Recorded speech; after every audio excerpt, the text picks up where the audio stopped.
Hello, welcome to this lecture on convex functions. So today we'll be looking at different definitions of convex functions and their properties. Uh, so let's start. So, so convex functions are defined using there are different ways. So first, so that it is defined using Jensen's inequality.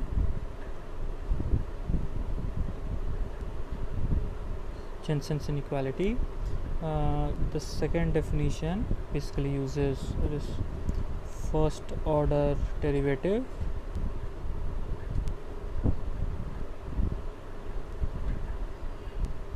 The third definition that we will look at will be in terms of second order derivative. The fourth definition that we will look at will be in terms of epigraphs. So convex functions are defined in different ways. So we will look the following four definitions. So let's begin. Right? So let's make some notations clear. So throughout, so f, we denote the function f, that we will denote a function using f with domain D which is a subset of Rn, and the range is subset of R is a set of real numbers. Right? So throughout, this will be our function. So definition 1, so f is a convex function. We call a function as to be convex if D is a convex set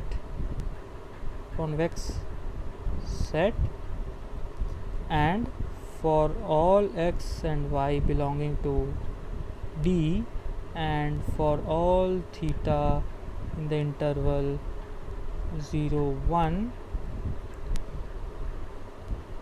So f of theta x plus 1 minus theta y is less than equals to theta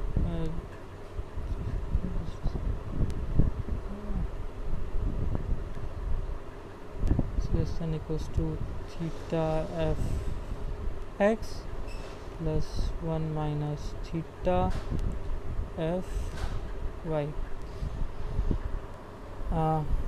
So this is the definition. So any function f from D to R, where D is a convex set, it is said to be a convex function if for all x and y belonging to D and for all theta in the interval 0 to 1, is f of this convex combination of x and y is less than equals to the convex combination of fx and fy. Like basically what we are doing using this theta and 1 minus theta is we are taking the convex combination of two terms. So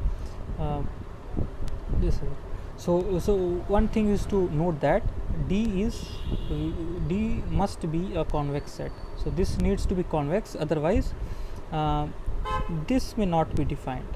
So this left hand side of this inequality may not be defined, and the range here is R, real number. So it is not R2 or R3, so it is R that is required to define this inequality, because if it is not in R, then ordering cannot be defined for this function. So and if ordering cannot be defined, then such an inequality cannot be defined. So these are two conditions, and then in the third, this inequality needs to be defined, right? So let's look. So this inequality is called Jensen's inequality. So we will come to that, but before, let's look at an example of such a function, of a convex function. So let's consider a quadratic function, right? So this is x, this is y, this is x, this is y. So this is fx, this is fy, and let's consider this is the line joining fx and fy. So what this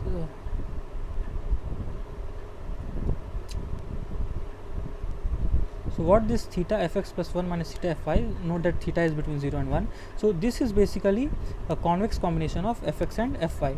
So what this means is, so what this right hand side is saying is that, okay, so this right hand side is this line segment. So if, all this is in R2, I mean this is figure is in R2. The domain is T is R, and the range is also R. So this right hand side is this line segment, and this left hand side the f of this region, right? So we can clearly see that this function in this interval, value of this function in this interval is given by this part of the quadratic curve,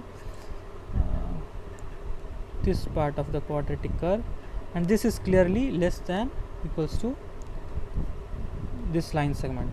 So this right hand side is clearly above the left hand side. So this for this, and this will hold for any line, any x and any y that we can take. So this so a quadratic function is convex. So this was one example. So this can be proven more, I mean this can be proved more more like in a more formally, but this is like an intuitive way to say it. Now note that so when we talk about convex set, a similar term called concave set comes. So what is a concave set? A concave function. A function g is said to be concave if is concave if minus g is convex. So for example, see, this is again a quadratic function,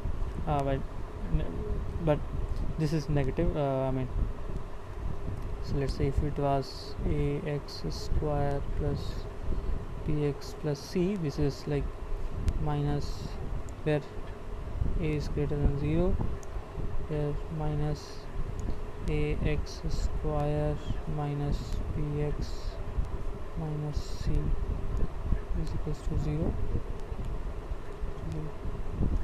So this g is a concave function.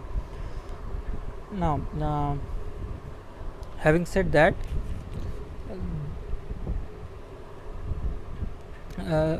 one more thing that that comes naturally from this definition, from this definition is, so here in this figure our domain is real line, right?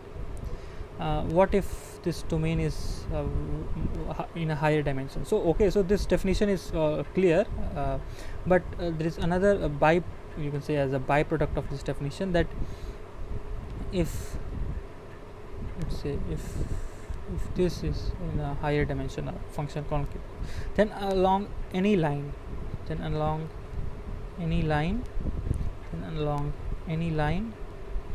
if we take this hyperplane, like if we just cut this section off, then any part of this, look at any in any direction, then part of this this function, like that is cut by this hyperplane, just like this. So if we cut it, then again we get in like R, so we get this kind of function. So if this function is concave, convex, if this function f is convex, then the function that we get by looking only in a single direction, let's call this as h, this h also will be convex. This is if and only if condition. If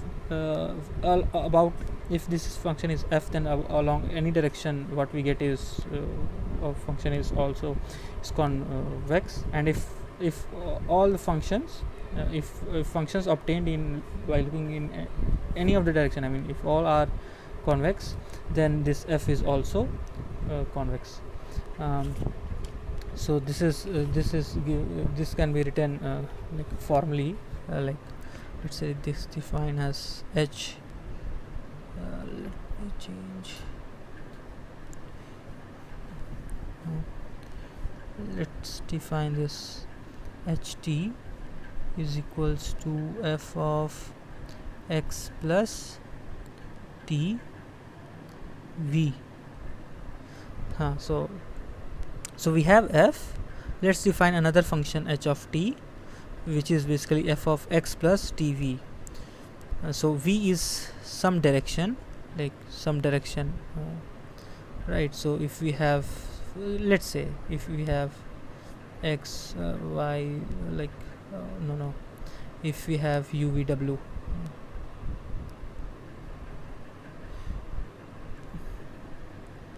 if we have uvw, then we only look along v, and this t is a scalar. So this function, if f is convex, then for any v this ht will be convex, and if for all v this ht is convex, then f will also be convex. So this is if and if condition. This is, I mean, this is a necessary and sufficient condition for convexity. So we will again come back to these things when looking at different examples and all, but we will before that I would like to complete different discuss different definitions, so that we can verify what the results the functions using different I mean the examples that we see using different via different definitions of the convexity of convex functions.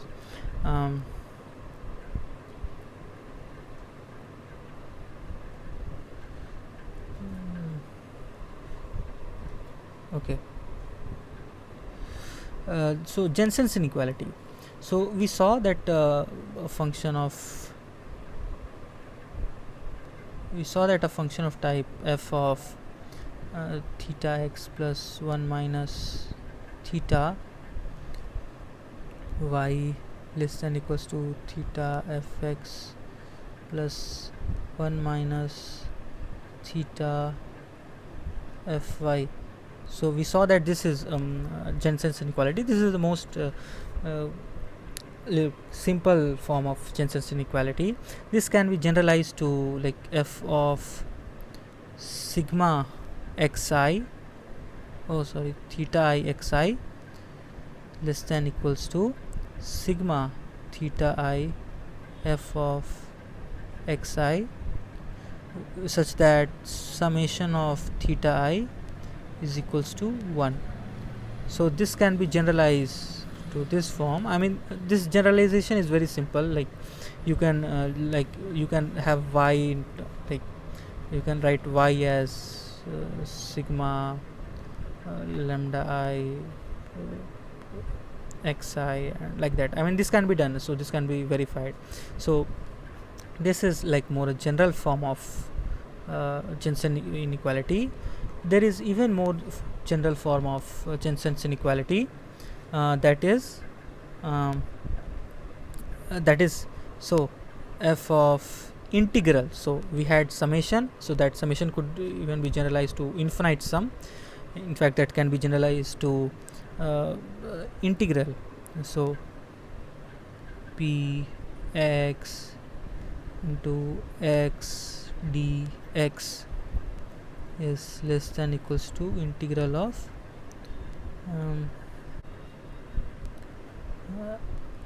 fx px dx. So basically this is integral, summation has been replaced as by integral, and what we get is like this. I mean, this is similar to the previous form, and this sigma, I mean integral of px is equals to 1 px dx. So note that this what this is equals to expectation of x, right? And this is expectation of fx, if you know that. So this is expectation of x, so this is so this is this is f of ex. So f of ex is less than equals to f of expectation of x is less than equals to expectation of fx. So this holds. I mean, this inequality is called Jensen's inequality, and if f is convex, then Jensen's inequality holds. So this Jensen's inequality is very useful in proving many of the results, and in fact this can be used to prove many other inequalities as well, like Holder's inequality, etc. So I mean, there are different uses of for this.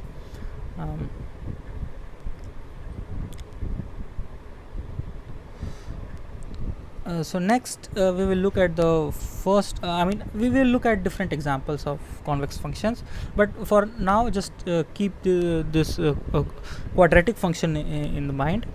Later on we will see more examples after I discuss other definitions for convex function, and we will see that we will verify that those functions those examples are convex or not using this different definition. So this second definition 2, this is using first order approximation. So for now let f is differentiable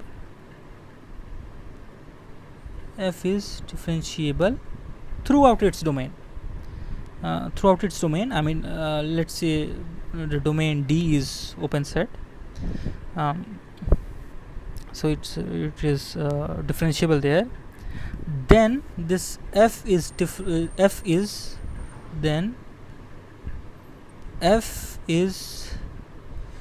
convex if and only if for all x and y belonging to T,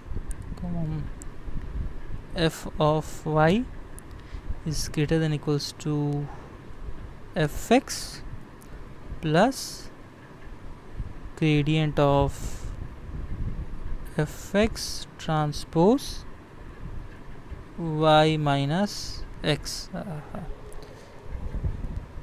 So if this inequality holds, then function f is so if f is differentiable, then this gradient of fx exists, and then f is convex if and only if this condition is satisfied. So what this geometrically means is, let's write this right hand side here. So right hand side is fx plus gradient of fx transpose plus y minus x. Note that this is basically equation of tangent to f. So let's say if this is quadratic equation, then this and f, and this is basically f, then this function is equation of tangent at this point.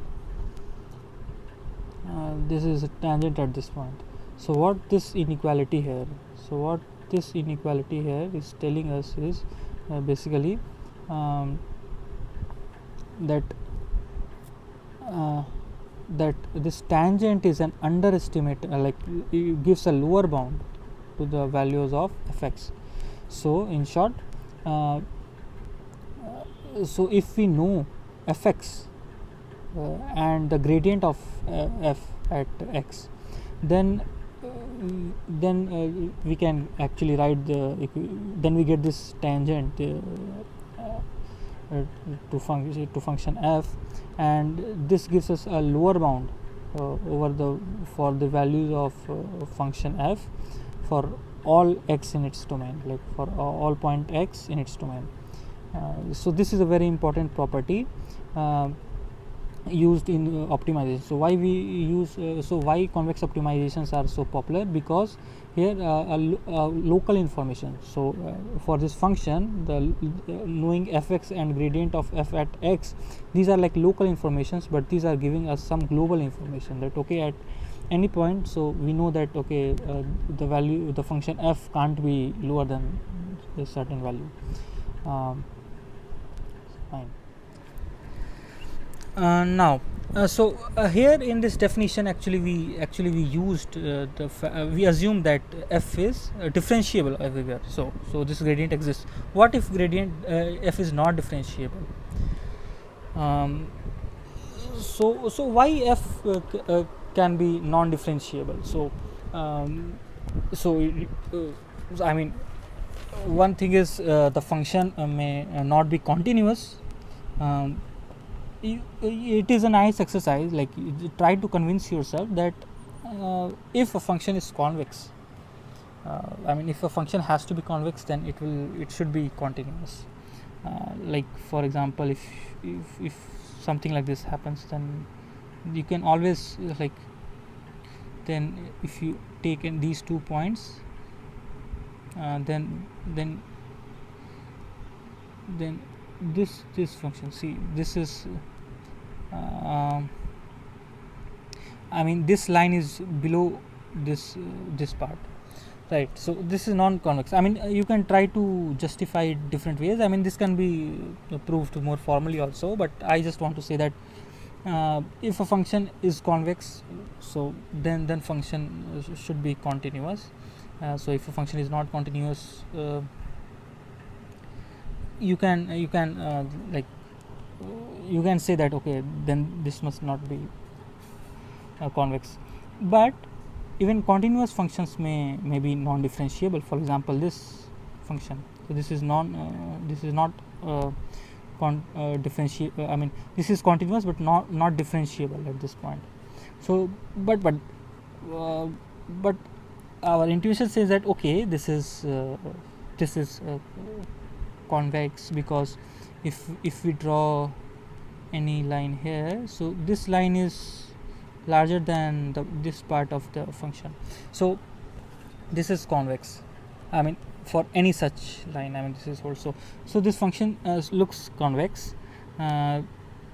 So note, so here comes the concept of subgradient. So we have derivative, so we know derivative. So for such functions which are continuous but non-differentiable, I mean, there is concept of subderivative.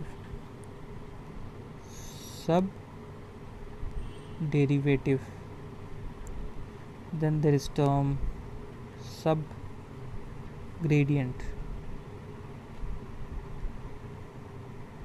and then there is subdifferential. So what is subderivative? So subgradient is basically a generalization of subderivative to higher dimensions. Subderivative is defined when the function is like the domain is a subset of real numbers. So when the function is R to R, subgradient when it is R into R. So both are like similar kind. So we'll see what they are. And the subdifferential is like a set of subderivative and subgradient. So at this point, note that so if it were continuous, you draw one line, right? You get one line that is tangent, but here derivative does not exist because there are multiple such tangents, slopes at this point. So all these lines, I mean, these are called derivative if it is R to R, otherwise it is called subgradient. I mean, all these lines are subgradient, and the set of such lines are called subdifferential at this point. So I will so let's make it more formal. So at a point x naught, let's say let's call this as point x naught. Let's define a as limit x tending to x naught minus, just before this x, fx minus fx naught divided by x minus x naught. Similarly, let's b is equals to limit of x tending to x naught plus fx minus fx naught divided by x minus x naught, right? So this is basically slope of this point. So when the function is differentiable, this a is equals to b. The left limit is equals to right limit, but this is not differentiable because left limit may not be equals to right limit. So this line exists, so this line exists. Let's say this slope a, this slope b, and all the line exists, all these lines with slope in between these two, a and b, these are like sub derivative. So this set from everything from a to b, like sub derivative, and this set a to b, this is a non-empty and like closed set. This is sub-differential at point x naught. So in general, so a general definition for sub-differential, or in higher dimension subgradient, is that vector v is called subgradient if a subgradient at x naught if f of x minus f of x naught is greater than equals to v to dot product x minus x naught, x and x naught for all x comma x naught in the domain of the function, which is set of Rn. Right. So just to say, so when the function is not differentiable, then there again, like the definition for convex functions hold. It's just that instead of derivative we use sub-differential, and if the domain is like in a higher dimension, then we call it as subgradient and sub-differential, but unlike derivative at a point that is unique, so subgradient are not unique, so there are many of them, and a set of all subgradients is called sub-differential. So proof of first order convexity condition. So this is given in Stephen Boyd's convex optimization book. This is simple. So firstly you prove it using the fact for when domain is along one direction only. So we saw that we can, if for a convex function, like if and only if condition is that if we look in any single direction, then what we get is the function that we get is also this f of x plus tv. This is also convex. So we prove it for just one dimension, then we use this property to prove it for general functions. So,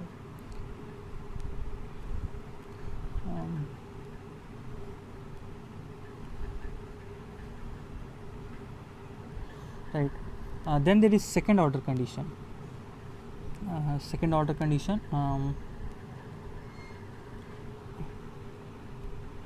The definition 3, or this one I would like to call it as a property. So instead of calling it as a definition, I would like to call it as a property that if, again we are assuming that if f is twice differentiable, that is if it's Hessian, that is second derivative, I mean if this exists, so we are assuming this, if this exists, then the function is convex if and only if the domain had to be convex. If D is convex, and D2F is positive semi-definite matrix, that is so convex function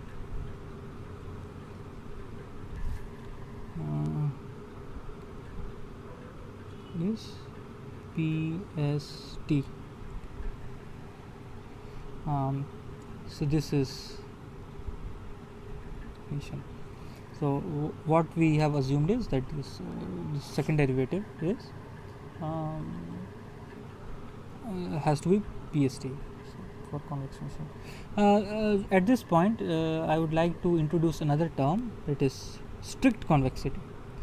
Strict convexity, for this, what is strictly convex function? So all the inequalities that we have looked at for first order definition and Jensen's inequality, all those inequalities are like strict inequalities, so they can't be equal. So that is so in that case a function is called strictly convex. So many times when people read it, the text, they generally miss on this, that for strict convexity, if function is instead of this PST, this is PD. So if the second derivative, like if the Hessian is PD, then the function is strictly convex. So this is only single direction, the other direction does not hold. So you don't need to worry about it. So I just defined here another term called strict convexity. Strict convexity is like in all the previous inequalities that we have studied, the inequalities are strict, so that such a function is called strictly convex. And we say that if this Hessian is positive definite instead of positive semi-definite, then it is strictly convex. But this is not a if and only if condition. For example, for example x to the power 4. So x to the power 4, like if you check the previous condition, so x to the power 4 is strictly convex, but its second derivative, so 8x square, this is not positive definite. At x equals to 0, this is 0, this is 0, equals to 0 at x is equals to 0. So this was like just a side note. Okay, so we have this condition, and that del 2f is PST. What this means is that del 2f, so if for we can represent, we can denote it using this. So if PST, we can also denote it like this. So basically you need this, here this is matrix inequality. This is not a simple inequality, because this del 2f can be a matrix.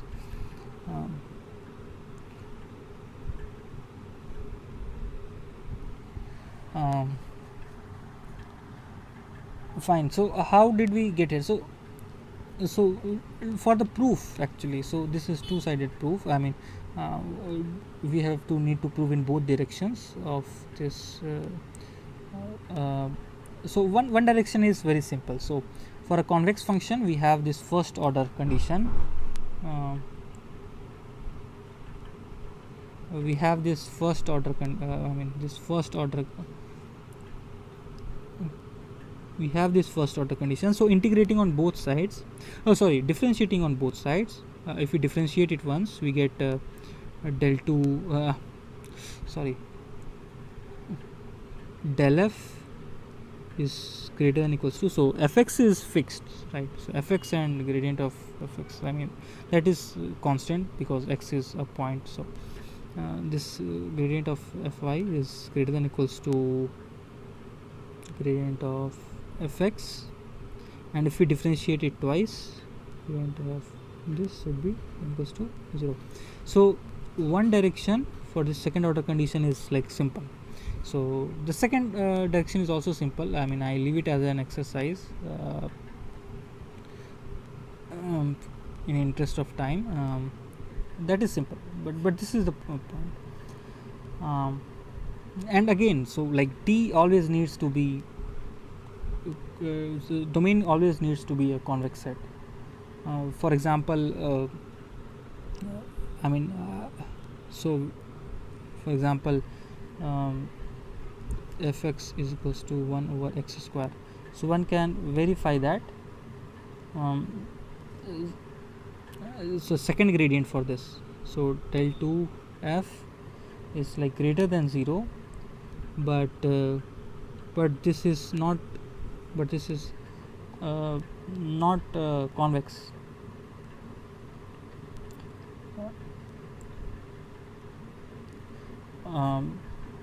Because this is not defined at x is equals to 0, so the domain is a set of real numbers 0. So I mean, this is not a convex set, so this is not convex. Then this is again a definition. I will call it as a definition using epigraphs. So what is an epigraph? So before going further, so what is an epigraph? So so we have function fx.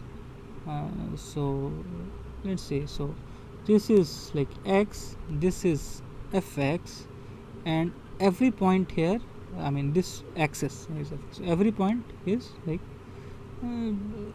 x, and let's call this fx as like y. So every point is given, can be written as every point can be written as x fx, right? Every point can be written as this. So sorry,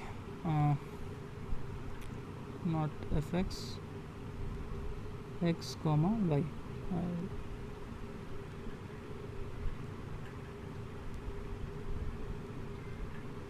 Y, right? So every point can be written as y. So when we have a function fx, then this function can be written as this, and yeah, so this function is fx. So epigraph of this function is the part of the graph that is part of this entire graph that is above this function. So what is above this function? This part, this area, I mean this region is like above the function, right? So this is called epigraph of f. Like this is part of the R2 graph, like this is that is above the function. This is called epigraph, and everything that is below this is called hypograph, right? So we denote epigraph of function as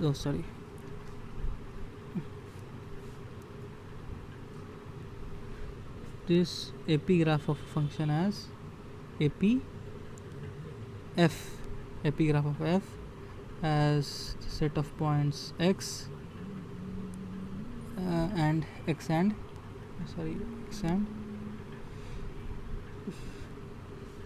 t, such that x belongs to domain of f and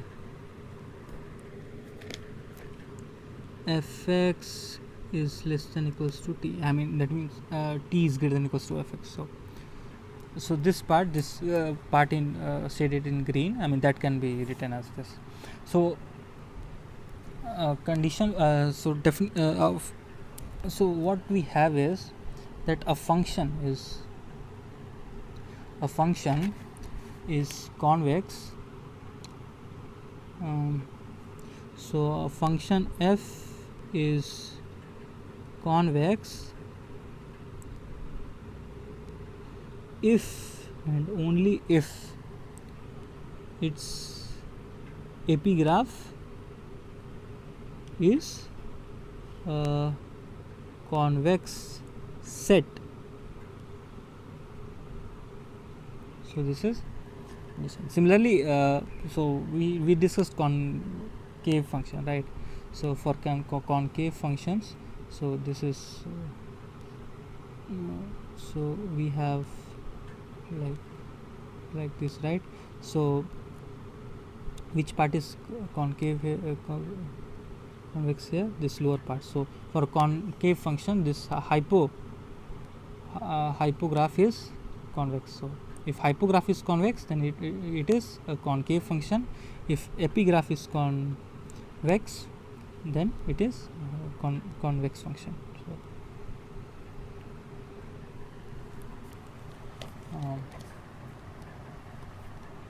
So, then I would discuss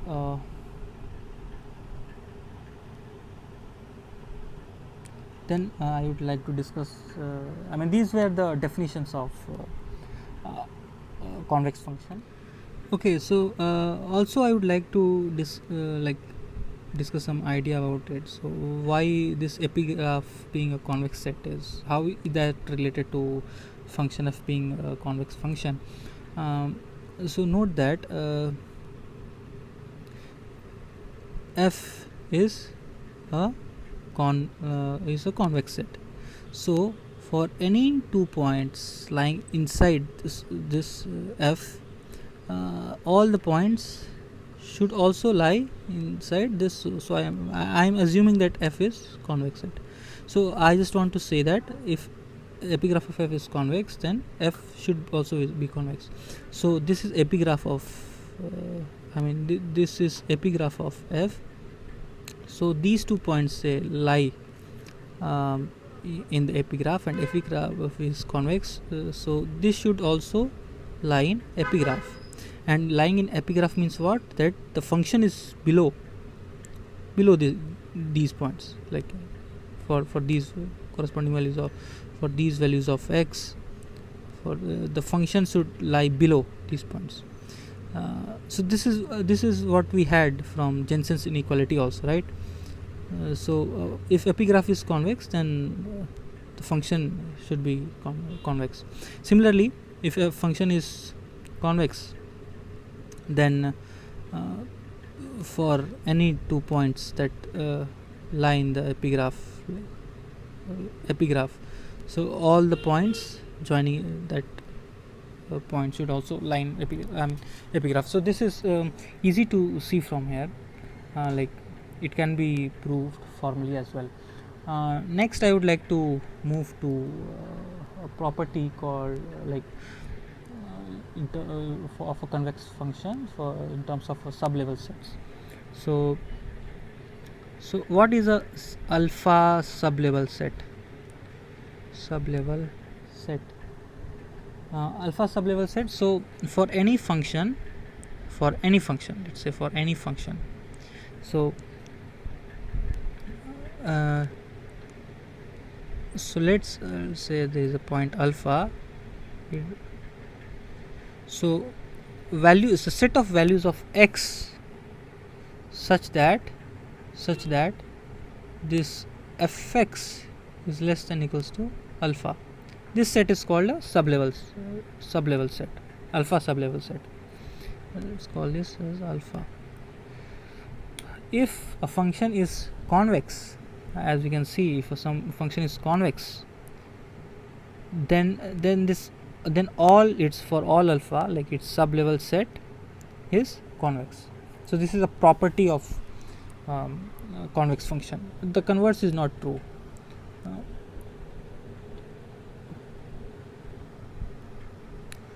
Sorry, the converse is not true. So if f is convex, then all sublevel sets are convex. The converse is not true. For example, this is a log function, say, and this is alpha. So I mean all these points, these are convex, but we know that the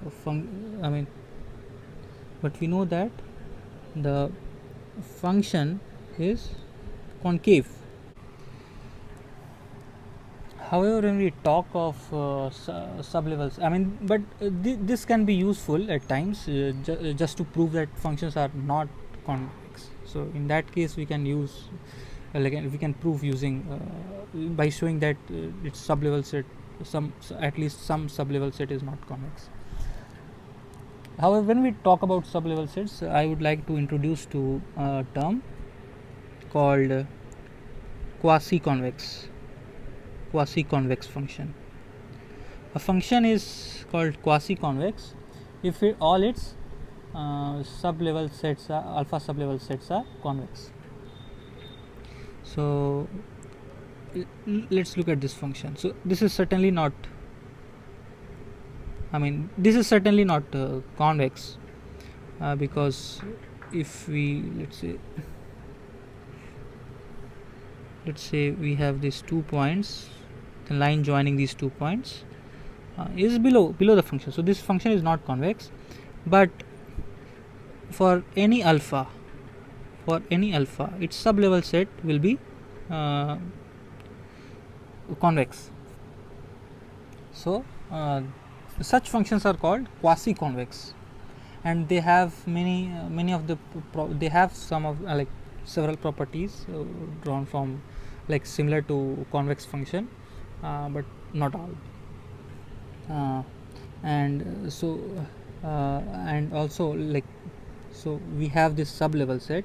So for all x, if we also have super level sets where this inequality, it is fx, if this fx is greater than equals to alpha, then we call that as super level set, and we use super level set. I'm just introducing these terms. So super level sets are used to prove or disprove concavity of a function. So the function is concave or not.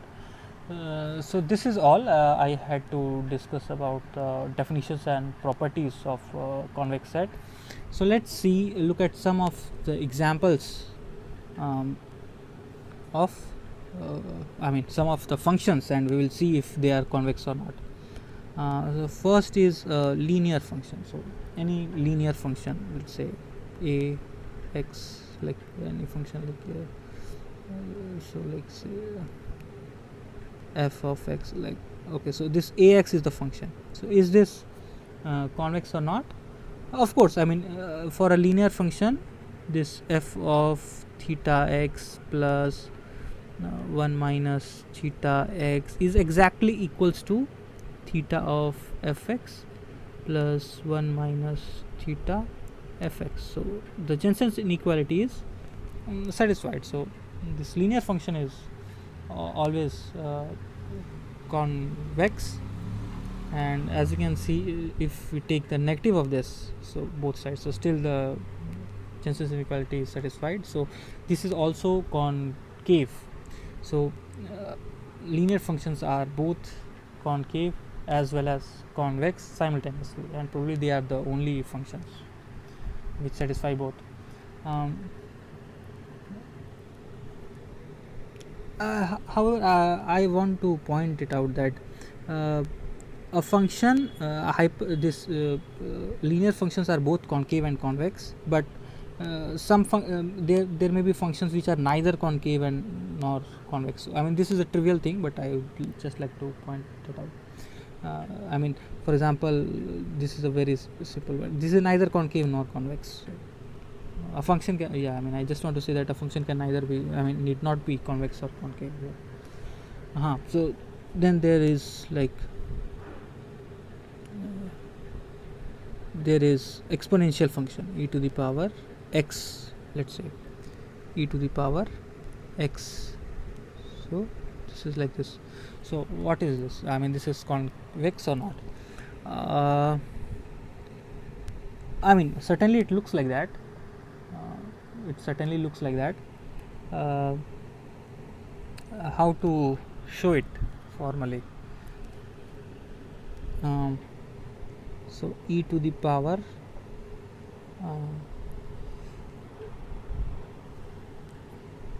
so e to the power x1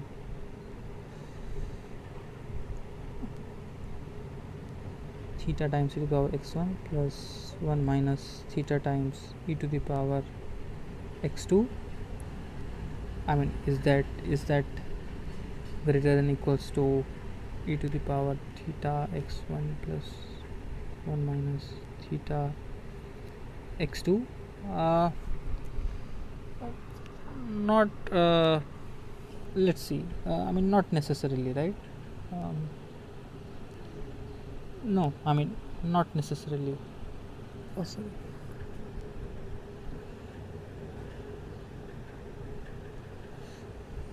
Not necessarily. So this is not how we can show it. So can we use some other definition? Of course. Let's use first like the so I mean, this must be true. I mean, but this is hard to, I mean, there might be more steps involved here. So let's just take this first derivative or second derivative, for instance. So what is the second derivative of e to the power x? That is same as e to the power x. Is that greater than equals to 0? Of course, this is always greater than equals to 0. I mean, in fact, this is strictly greater than equals to 0. So this is a strictly convex function. So I mean, here so I mean, in such cases it is like having multiple definitions become useful. In fact, it is a very good exercise to show that these different definitions are equivalent. So that is an interesting exercise in itself, but we will not do that here. We will just use different definitions to check these functions are convex or not. Similarly, like we have this concave function. So what is so log x, let's say log x, fx is equals to log x. So I mean, I find generally like taking second derivative is good. I mean, if functions are differentiable, are twice differentiable. So gradient of f x is equals to minus 1 over x square. So this is less than I mean, this is less than equals to less than 0. So this function is concave. So we saw this for second order condition. So if this is negative, then this is concave. Otherwise, if it is positive, then it is convex. And if it is convex, it is positive somewhere, negative somewhere, then it is neither. Then number 3, let's consider a max function. Let's say g is equals to max of x comma y. So the domain here is so we are considering this example where domain is a subset of R2, or let's say domain is R2. So let's say g1 is equals to max of x1 y1 and g2 is max of x2 y2. Then let's see, so theta g1 plus 1 minus theta g2. So we have this on one side, then we have max of theta x1 plus 1 minus theta x2 comma theta y1 plus 1 minus theta y2. So note that this G1 is greater than equals to x1, and this G2 is greater than equals to x2. Therefore this is greater than equals to this term. Similarly, G1 is greater than equals to y1 and G2 is greater than equals to y2. Therefore this left hand side is greater than equals to this second term also. Therefore we have this inequality here. So max function is convex on Rn. So we have shown this for R2, but similarly you can show that this is true for Rn as well. Then we have we take another example, the fourth one. So this is log some exponential function. So this is log of sum of e to the power x. So taking second derivative, I mean you can show that its Hessian is positive semi-definite, and you can also show that this is convex. So I'm leaving this as an exercise. Now consider this another example. This is norm, any general norm, alright, norm. So for norm we know that so alpha x, so norm of alpha x is equals to alpha times norm of x. So this is a property of norm, and it also follows triangles inequality. Therefore alpha x plus alpha plus 1 minus alpha y is less than equals to alpha x plus minus alpha y. Sorry 1 minus alpha y, and this is equals to, using this property, this is equals to alpha norm x plus 1 minus alpha norm of y. So we see that this function is also convex. So this function is also convex. So function of this convex combination is less than convex combination of function. So this is also convex. So I mean there are several such examples that we can consider. I mean there are good examples, but in interest of time, like we are running out of time, so I will finish here. But several examples can be seen from this convex optimization book by Boyd. So with this I would finish here. Thank you.